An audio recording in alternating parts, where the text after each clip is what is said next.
Yeah, it is. Who's speaking? But I've got to just sort of plug you in. Wait on. Oh. You going flat on me, doll? Who's this? My name's Christina. I'm a conference registrar calling from the Administrative Appeals Tribunal for our telephone conference in relation to your appeal here at the tribunal. Are you ready to go on that today? Well, I've got a few things to say about that. Well, bear with me. Hang on one sec. Sorry, Dr. Mclean. So I've got on the line, I just wanted to let you know, I've also got on the line Kate. Can I get a pen? I'm not really prepared because I actually tried to cancel this and you were in receipt of that email and it hasn't been cancelled. Yeah. And I was really forced and coerced by someone from AAT to actually participate in this today, despite it being inequitable and unfair, and that, you know, the government's literally already killed me. If I could just... Yeah, okay. Yeah. Look, I have seen your emails, and so I did understand why you were looking for maybe a different time or that you did feel uncomfortable with the conference for today.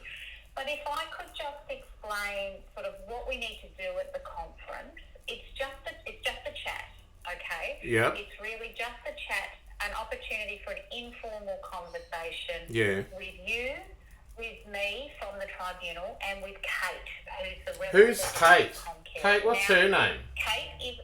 Kate who? Kate is... My name... Oh, hello, Kate. How you going, doll? My name's Kate Watson. Watson. Hello, Kate Watson. So I'm the lawyer that Comcare have engaged to act on their behalf in your application. Okay, and who were you hired by? Comcare, or were you sent by the AAT? I'm hired by Comcare. You're hired by Comcare. Can I ask how much you cost an hour? Just curious. No. Now, Dr. McLean, Oh. I'm sorry. Now, this is a conference that is arranged by the tribunal, and my role as the conference registrar is to direct where we go and what we talk about at this conference. Now, it is important that we stay focused on the issues, but I also just wanted to make sure that you were aware, Dr. McLean, that this is not a final hearing, okay? This is not... Well, I wouldn't be... excuse me. I would actually really appreciate it, Dr. McLean, if we didn't interrupt each other, if you allowed me the opportunity to just let you know what is going to happen at this conference, because I am concerned that you might have... Can you please just for a minute, I need to say I wouldn't be going through with this conference if there was a decision today, because it's inequitable, unfair, and the government's already murdered me and covered it up, and they've got a lawyer, and they're going to absolutely bury me. There is no decision that's being made today, so that obviously helps you with what you've just said there, you know, that you didn't want to go through with it if there was a decision. In addition, I have an acquired brain injury, and I need a representative for a disability advocate, because I don't understand legislation. I am unclear what it even is, why I'm rejected, but I know why. And I forget what I was going to say. And I would like permission to read a statement. Yeah. No, let me just actually tell you what the purpose of the conference is, okay? Because it's not the final hearing where a decision is made by a tribunal member about whether you get compensation or not.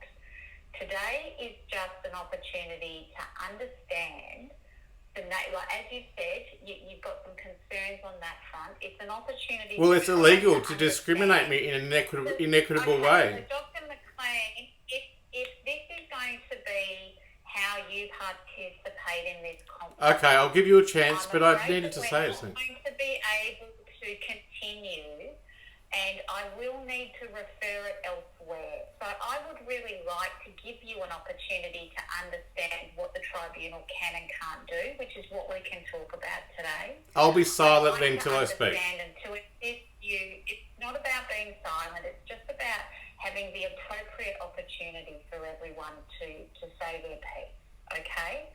And if I can't even tell you what the point of this conference is, we're going to really struggle today, and I don't intend to continue if we're struggling, okay? I'm just putting that out there.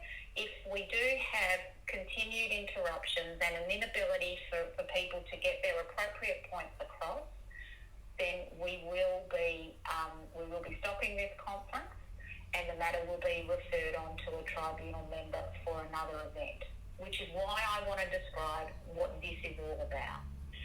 So as I said, I'm not a decision maker. I'm not making any decision about this matter. It's just a chance to understand. It's a private conversation, so what we talk about here won't be passed on to any tribunal member should the matter need to proceed to a hearing. And that means we can feel free to speak freely about this matter without anyone feeling like anything they might say could be held against them at a later stage. Not at all.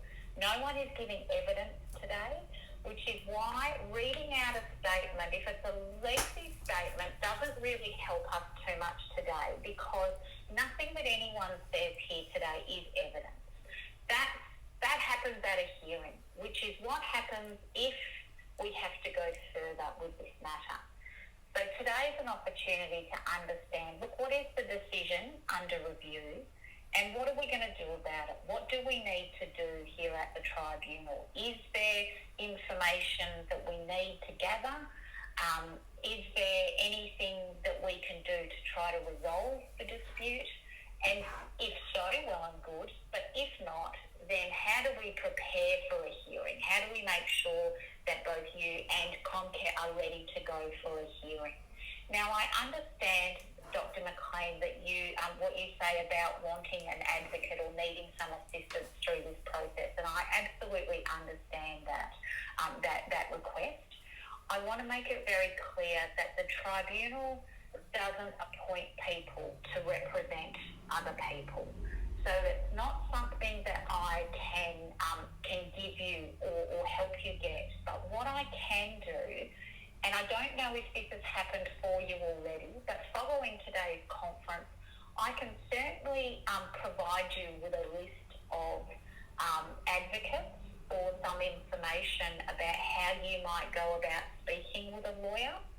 Is that something that you'd like me to do, Dr. Mclean, to give you some of that information, and then you might be able to make your own inquiry? No, thank you, because it's out of balance. It takes advantage of me, and it speaks down to me like a moron when I know well the government's cooked and they're hiring someone to cook me.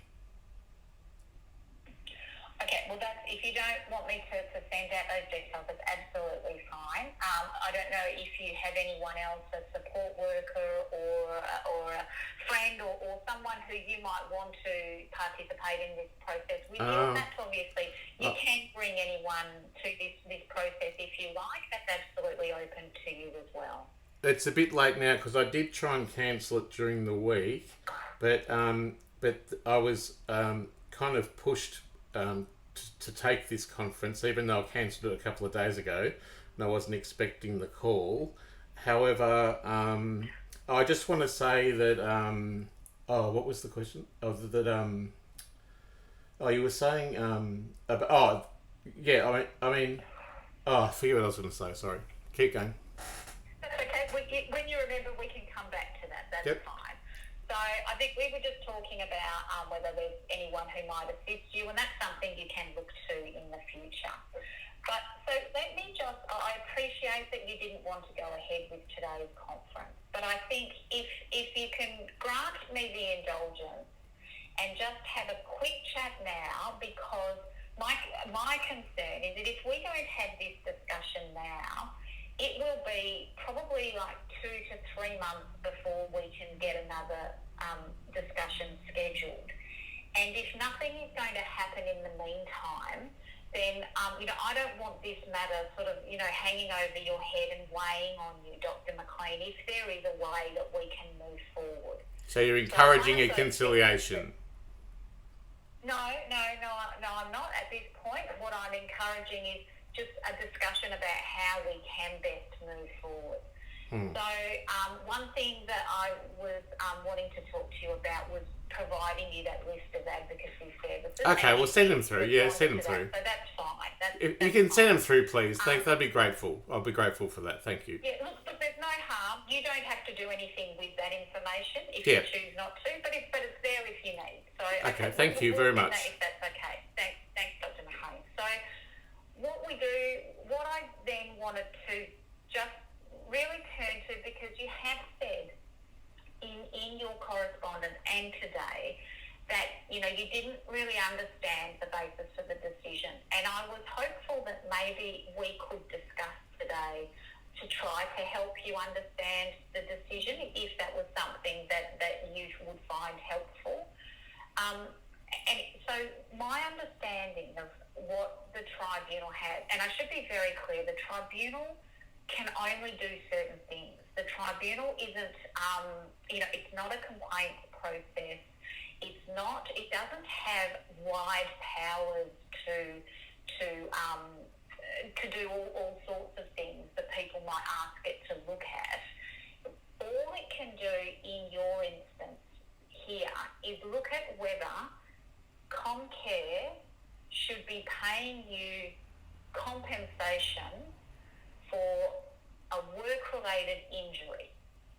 That's the decision that we have in front of us. You made a claim for Comcare for compensation based on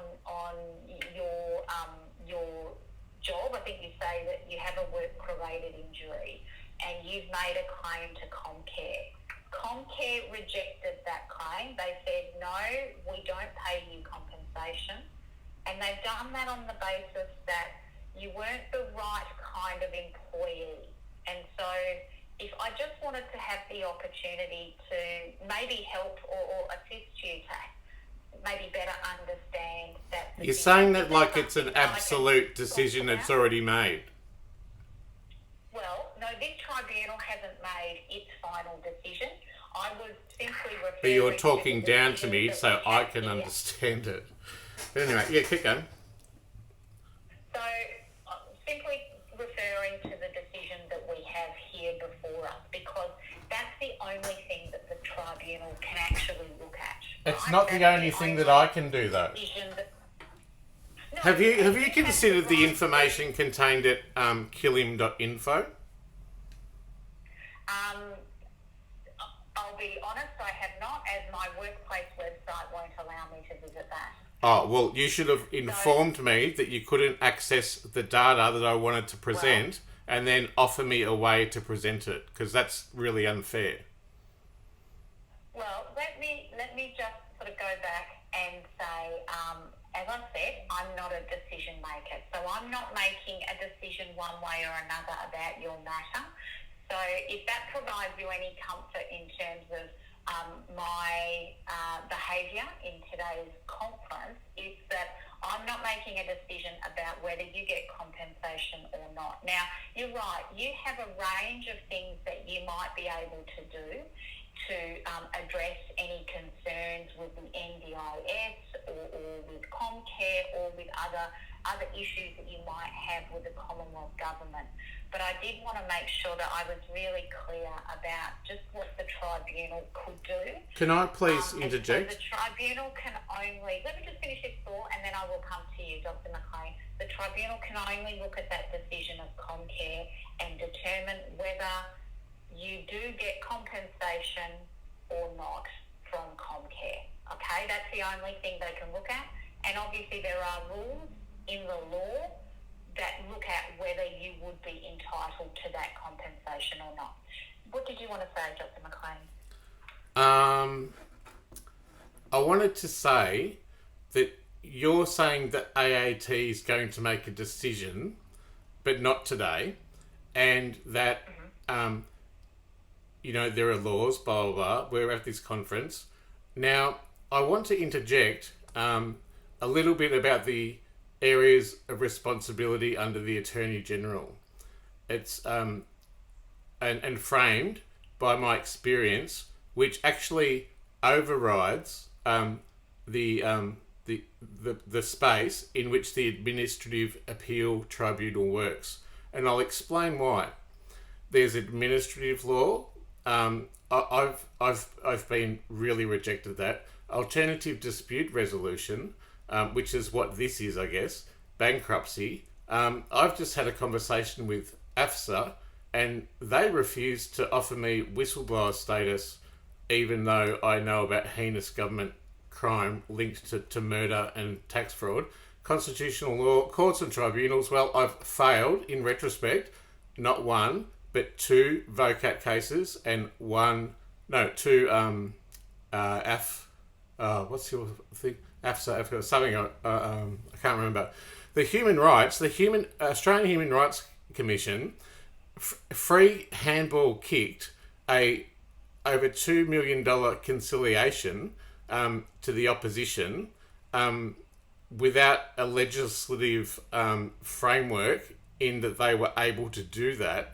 And henceforth, all these things are evidence of a conspiracy to pervert the course of justice, which is framed by my former partner and ASIO employee who already owes me $500,000. International law, when I went overseas, I was kicked out of England. Legal assistance, the Attorney General has to provide me with legal assistance. If you are under the Attorney General, you must abide by that. Marriage and family law, I was engaged to a man, and so that's got to do with me as well. Personal and property securities, well, that's to do with the injustice of the financial control my former partner had me on, and that he was on $200,000 to $400,000 a year, and I was expected to keep up on $400 a week.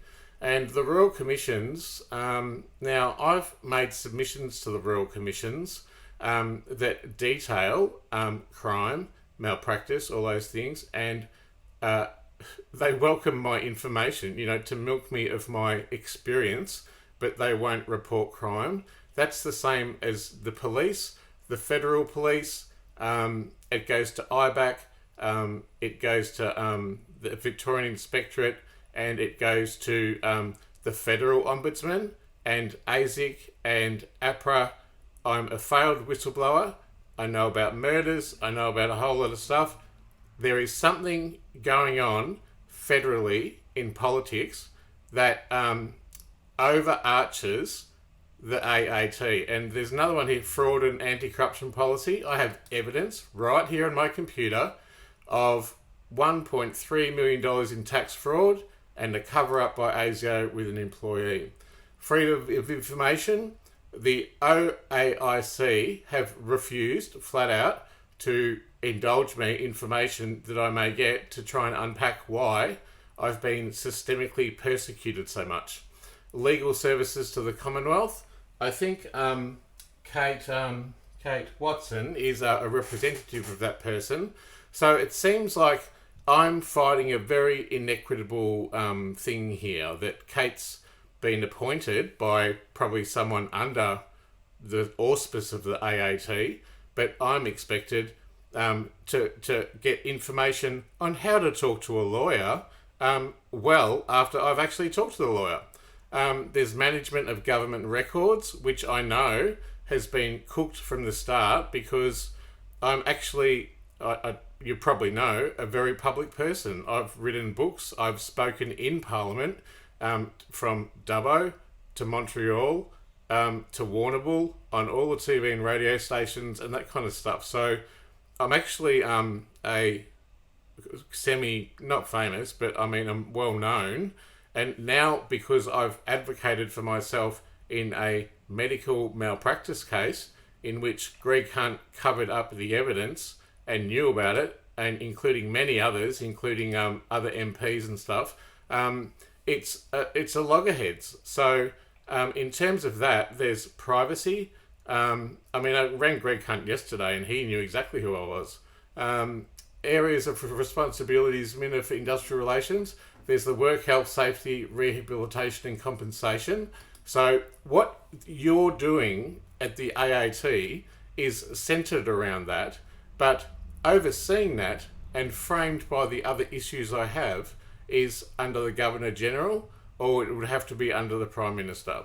Now, the portfolio agencies in courts and tribunals, the she controls, is the Administrative Appeals Tribunal, and I am not silly, I may be a bit slow and forgetful, but I'm very, very aware that there exists a federal systemic conspiracy to kick the can down the road, as you were saying, another 3 months, and you are all acutely aware I am destitute and I live in poverty and I haven't got a cent. In addition, she oversees the Family Court of Australia. I have been intercepted from ASIO and I have been rejected access to the Family Court of Australia to get my compensation from my former partner. It's now been 6 years. The Federal Circuit Court of Australia may be an avenue that I'll have to go down because, I mean, money really means nothing to me. It's my health and my dog, you know. I'll get by somehow. But the Federal Circuit Court of Australia is under her portfolio. So if I take this to her, she oversees that. So, and I've already emailed her about this systemic, oppressive, and conscious, malicious desecration of me and my person to do with all sorts of discriminatory things, and absolute pure evil after I was forced out of a statement to suicide in hospital from a systemic malicious oppression that came from local, federal and government agencies. Now, that included Comcare and the Fair Work Commission in the Industrial Relations and the Safety, Rehabilitation and Compensation Commission. So as far as I'm concerned, I don't think I'm getting a letter very soon framed by all the evidence I have and that you'll have failed to look at without acknowledging it to me, the whistleblower website, killim.info.com, because the movement to maim and desecrate me has not stopped with my fatal injury in a hospital.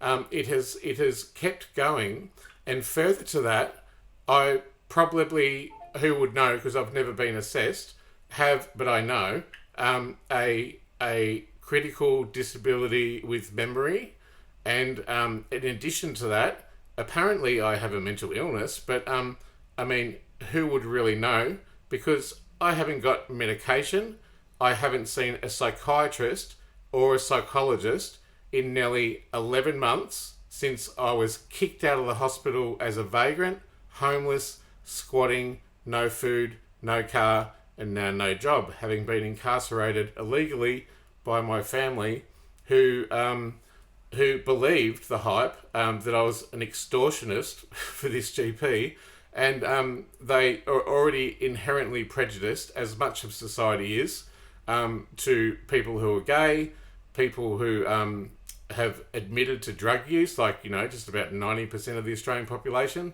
and it's easily framed by those things, you know. Additionally, I've been rejected from the Commonwealth Director of Public Prosecutions, and the Inspector General of Intelligence and Security has acknowledged me under a pseudonym, and then I have come forward with the evidence about my former partner, and they have, like many agencies, including APRA, NHPAPC, the Mental Health Legal Centre, Health Complaints Commissioner, the Mental Health Complaints Commissioner, Werribee University Hospital, I could go on. The police, I've been to the police no less than 16 times in the past 2 months. No one will hear my story. The Inspector General Intelligence and Security has rejected me. This is all under her portfolio. The National Archives of Australia, that was to do with, I'm an artist. I've been an artist for 20 years. So my portrait was just about to be collected by them, and then they suddenly ran out of room. The Office of the Commonwealth Ombudsman is the head honcho in the land, and not only was it seen to be okay that it offended my human rights and abandoned my duty of care, that even the stupid fact that I was able to kill myself in a hospital when the explicit reason to go there was to not die, that I had an agreed illegal contraband that was ratified and justified by the hospital and by the Mental Health Complaints Commissioner before, lo and behold, as the story usually goes, a panel of specialist lawyers come in to represent, a few onion layers down, and then they mark it up in such a way that I don't get justice. Now, they've done that with the Australian Financial Security Authority. Oh, that's what I was going to say. So it went to the Health Complaints Commissioner, then the Mental Health Complaints Commissioner, then the Ombudsman, and even the Ombudsman condoned that killing. And what it was a conspiracy through agencies systemically attacking me via proxy for, I'm not quite sure what reason, but I will be able to prove that very, very easily if you acknowledge this whistleblower website. Now, the Australian Financial Security Authority, in congruence with HCF, my insurer, they acted together and with WorkCover, Comcare, and now again aiding and abetting my death by kicking the can down the road and making life as hard for me as possible that might be possible. And you well know that it's possible because I've already done it and I've already died. So I begged them for help. I begged them. I said, my poor dog, I can't feed it. I've got a beautiful dog here. All I want is a simple life. Now, and I've told you about, and they acted with impunity. And just on that point before, the Ombudsman and my whistleblower things that have failed at ASIC, APRA, the Commonwealth Ombudsman and IBAC, I'm going it alone. So I don't actually need the approval of the AAT, and I don't need the approval of the whoever she is, the minister, because all of these agencies underneath her have already gaslighted or rejected or acted not in my favour, including the next one, the Human Rights Commission, who free kicked at up to $2.5 million issue to the other team. Now, I know this is corrupt from the top because I've actually spoken to the Office of the Prime Minister, and they know who I am, and they've acknowledged my call, and the Attorney General's even accepted my complaint. However, they're just not getting back to me. Now, the Australian Human Rights Commission were told by someone like every agency, including nowadays the NDIS, the NDIA, Centrelink. It goes on. I could list a million of them. They're all geared against me. It can't be coincidence. I have evidence of murder. I have been murdered. The Australian Human Rights Commission rejected a $2 million thing, free kicked it to the other team. And then I just thought, you know what? I'm going to test this theory. So I went to the agent that I was having the fight with, and I offered them a nice little, like a offering, a peace offering, that we don't have to go through the Australian Rights Commission. Let's just do this on our own. And so the Australian Human Rights Commission told me that they had withdrawn, and then they gave me some kind of legislation I don't understand, that was legal. But I just pretended that I didn't even know about it and went straight to them. Lo and behold, there's a few $100,000. The Office of the Australian Information Commissioner, they're rejecting all of my information flat out, and it's called freedom of information for a reason. I have a right to have the information that agencies hold about me, and I'd like to please ask if I could ask both of Comcare, which I already have and they've rejected me, and in addition with Comcare, Paul Fowler, I asked WorkSafe to help me with my appeal, and they refused me. Now, that's really odd to me, and I threatened to sue them. And anyway, as it went down the line, it suddenly appears that there's some systemic, clear corruption happening in that Paul Fowler was the, after Bernadette White and after Zoe Del Zeppo and all those people, who kicked the can down the road, while I was hospitalised and killed and all that kind of stuff. It got to Paul Fowler and he rejected me. And turns out, lo and behold, he was the old head at WorkSafe. Now, this is really interesting to me because I was having a look online today and the people who were rejecting me, Tim Goss and Peter Fisher and a few others at AFCA, who have acted in congruence with this whole movement to desecrate me, were also workers at Comcare and lawyers. And I just want to say one more thing in that further to the desecration of me as a person, my framing, my maiming, the conscious and malicious oppression that was local, state and federal from the government that forced me to kill myself.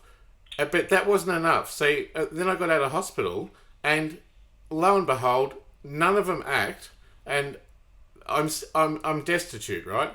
And in addition to that, then the only things I have in the world, right, are my computer, my dog, and a bed.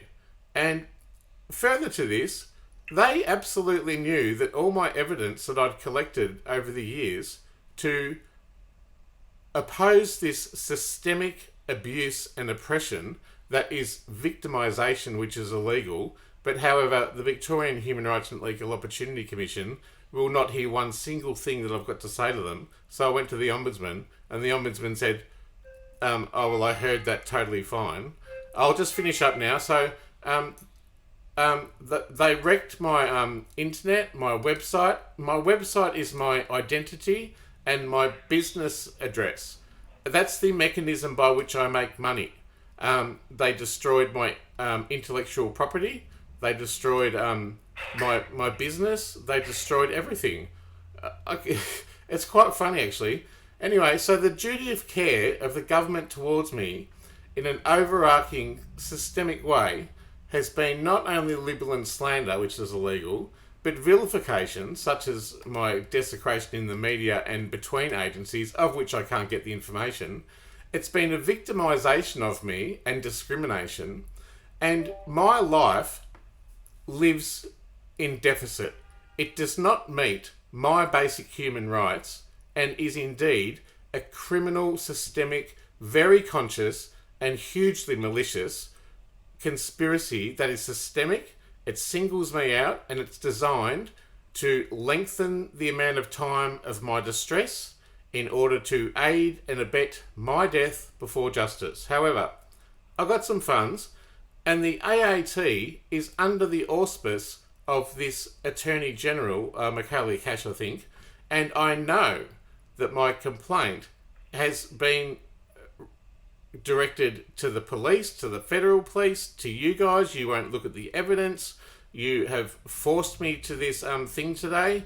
You are hoping that this will go on and on and on, and it's really acting in congruence with the whole movement to desecrate me in a financial way. Either way, if I'm a millionaire or if I'm not, because no one can hold anything over me, because in actual fact, my currencies are not money. My currencies are happiness, knowledge, and my dog. And in addition to that, just to cap it off, I've been getting death threats at my home. Only last night and last week and the week before, people coming to my window, seeing my website killim.info, which is my whistleblowing website, and threatening to kill me. So in addition to that, I can't go to the police. If I can't go to the police to report murder or a death threat, and there is literally nowhere left I can go. Like, I can go to the AAT to try and solve this complaint, and that's under a particular little bubble. But what's the bigger bubble is it's already at the federal health minister who's kicked the can down the road ages ago and conspired to my death. And it's already included a whole litigation of areas of responsibility under the Attorney General. Now, I believe this meeting is inequitable. I believe it takes advantage of my forgetfulness, and I believe that that is discriminatory. And you well know that I can't go to the Human Rights Legal Centre. I'm banned from the Mental Health Complaints Commissioner. I'm banned from the Mental Health Legal Centre. I'm rejected outright, systemically, from every lawyer in the whole bloody country. And I have been so successfully and heinously framed that I have lost my family, my friends, and everyone. It's lucky I'm my best friend. And you know what? I'm a pretty nice guy too. So, and I'm not silly. So, framed by all of that, I'm not sure that we could even reach a resolution today without already assessing and acknowledging that you're all guilty of perverting the course of justice in congruence with all that other stuff I've already said. And so I have a choice to make here. Like, A, nothing's going to be decided today. B, it's about money, and money isn't my currency. What is the currency of the opposition opposing me is people in positions of money, power, and privilege, protecting their reputations and the money that they hoard. And you're banking on it that I'm gonna fold because I want the money. Well, I've already kind of got some money, some, from the thing, and I'm a really huge advocate of justice. I worked for 20 plus years in the public domain advocating for people less marginalised, more marginalised than I was, and I used my position of privilege and power with and just the fact that I'm white and speak English and grown up here and stuff to advocate for diversity and inclusion and people of all abilities. And I've had my own issues, as we know, but framed by all of that, I got off track then, but I just don't know what I'm going to decide to do, because this for me is about justice. I don't think this is right, that this libel and slander and conspiracy to pervert the course of justice, which I might say, I did get the freedom of information from the hospital, and it says it was a fatal injury, and it says it was a lethal attempt. So what that paperwork says is that I was dead. If they hadn't have accidentally found me, I'd be dead. Now, I don't know how that relates to the initial reason of me leaving work, which wasn't because of a mental illness at all. It was because, and this is how you've got it entirely wrong, that I think I've tried, I can't remember who I explained it to, but I was fighting for 3 years in a VOCAT case, and I've already been denied one of them and I didn't know why, but in retrospect it makes it clear. I've been cooked from the top. Now, this Geelong magistrate took more than only a few seconds to read out something saying you were doomed to fail from the start. Now, just before that, the lawyer gave me no outcome. You'd think I'd have a complaint about having no outcome from something that's gone to a magistrate, and I did complain. But it went to the official law bodies, and the law bodies said, and they find a way to get around it, to say they've done nothing wrong. But they actually did. They're not allowed to not give me an outcome. And the magistrate said I was doomed to fail from the start. So framed by all this, I was working with a client who had schizophrenia and other psychosocial issues, and he's a lovely man, but he had heinous child sexual abuse and rape and incest issues. Now, I wouldn't even describe kind of what I was going through as a psychological injury for HCF's purposes. And to be honest, they're the only ones who put me in touch with you as a methodology to delay paying me so I could come here to go to Comcare, to get rejected, to go down the line, to come to the AAT, to get it further kicked down the line, and it's like a challenge, really. But anyway, so it wasn't even really for an area of mental illness. It was because of abuse from my client, and it was because of the actual identifiable. It's not like an illness when your childhood sexual abuse is not acknowledged when you're a grown adult. And that came to me later in life via doing my PhD, and when I was about 46, 7, something like that. Anyway, and I'd always remembered it, but I'd never named it. And further, that wasn't pre-existing for HCF's reasons. What you haven't considered so far, not only framed by the huge conspiracy to kill me and then cover it up and then keep going, but there's the other issue of the evidence, which I would have had if my business hadn't have been destroyed, but lucky I had a backup. All the emails that I sent, not only to the lawyers, 5 different lawyers over 3 years, and how I had to beg Geelong Magistrates Court for an outcome, and how they let it lapse till it was out of time, until it was impossible for me to appeal it. Now, this smells all very familiar to me in the methodologies that this movement utilises in order to lengthen the amount of time that I get to have nothing. Does that make sense? Oh, and I just wanted to say... Dr. Mclean, sorry. Thank you for outlining that background, and I acknowledge all those issues, concerns and distress that you have had against all of these agencies and your view about what's been happening with them. Look, I've interrupted at this point because... Sorry, I did go for a bit long. We don't have unlimited time today. We only have a further 10 minutes here. We have an hour for us to have this conversation. And I think it's really helpful to have been able to understand and hear your voice, Dr. Mclean. Thank you. About the wide range of concerns that you have that have been pitted against you by various government and other agencies. It, of course, is very distressing, and I can understand it's murder. How you have found yourself in this distressing situation, and why it is so distressing to you when you've explained it to us in those terms.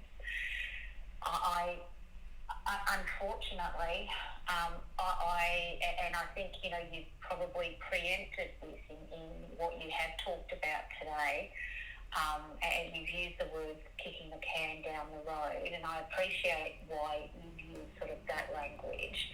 I, of course, sort of would say it in a different language, but it sort of has the same effect for you, which is that the tribunal doesn't have the power to deal with those wide-ranging concerns. And the only thing that we can look at, it's the only task that we're charged with, is looking at the question of whether you were an employee of the NDIA to determine whether you would get compensation. That is literally the only thing that the tribunal can look at. It can't, even if it agreed and could see what you're saying about all of these concerns and the issues you've had with other departments and other people, it could not make a decision to grant you compensation on that basis. All it can do is look at, okay, well, were you an employee under the terms of the law? And then did you have a work-related condition that is compensable? That is the only thing that they can look at, and they just won't be able to take into account the other concerns that you've had about the way justice or evidence has been perverted. We're only going to be able to look at what evidence we do have about those particular issues.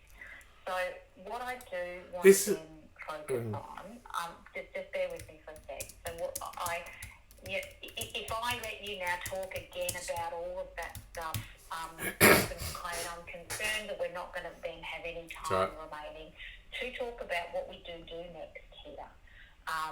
So I do want to get to that point.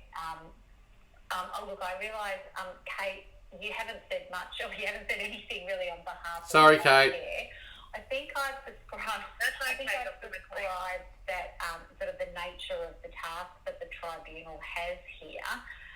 And again, without wanting to sort of not give you the space, Kate, to talk, I'm just conscious that is Comcare's position the same as it is in the decision that we have here? Has it changed at all? No, it has not. Okay. One thing I would like to say, though, is Dr. Mclean, while I also have great sympathy for you in relation to all of the things you've gone through, I completely reject your assertion that I and Messina as well are guilty of perverting the cause of justice. I don't think that's an appropriate or helpful thing to say. However, I agree that yes, really what we're looking at is whether you were an employee, not a worker. A worker is a different thing, or an employee of the NDIA, and if you were, whether you've suffered an injury in the course of that employment. So Comcare's position is that you weren't an employee. That's a very discreet and not easily, but a question that can be answered, I think, quite quickly. So in response to your concerns about kicking everything down the road, what I propose we do is actually try and get that question answered for you by the tribunal as quickly as possible. So that's the Comcare's proposal, is really that we ask the tribunal, and that would be a member of the tribunal, so not the conference registrar. We ask the tribunal to answer that question for us, and if the answer to that question is no, you're not an employee, then that's the end as far as Comcare is concerned. If the answer to that question is actually yes, you were, then we start looking at the question of whether you suffered an injury in the course of that employment. Can I just say one sentence? One sentence. So bear with me. Would you, Kate, so is Comcare's position that we could proceed to hearing on that particular point and try to get that answer for Dr. Mclean and for Comcare as soon as possible? Yes. Okay. Dr. Mclean? Well, it sounds like you're asking for a big fat computer says no from you as fast as possible so the can's not kicked down the road. I'm not worried if the can's kicked down the road. I'm on the NDIS Commission's website right now, and it's a question around the word worker or employee. It says here, and I read verbatim, under the NDIS Commission, a worker is anyone who is employed or otherwise engaged to provide NDIS supports and services to people with a disability. Workers can be paid or unpaid. I can confirm, Dr. Mclean, where we look at the definition of employee. Oh, you didn't even let me finish the sentence. Workers can be paid or unpaid and can be people who are self-employed, employees, contractors, consultants or volunteers. I think you're both on the same page, and I think I'm going to have to go and appeal to the Attorney General and use this recording as evidence that I've been discriminated against, I've been outnumbered, it's inequitable, I'm sorry.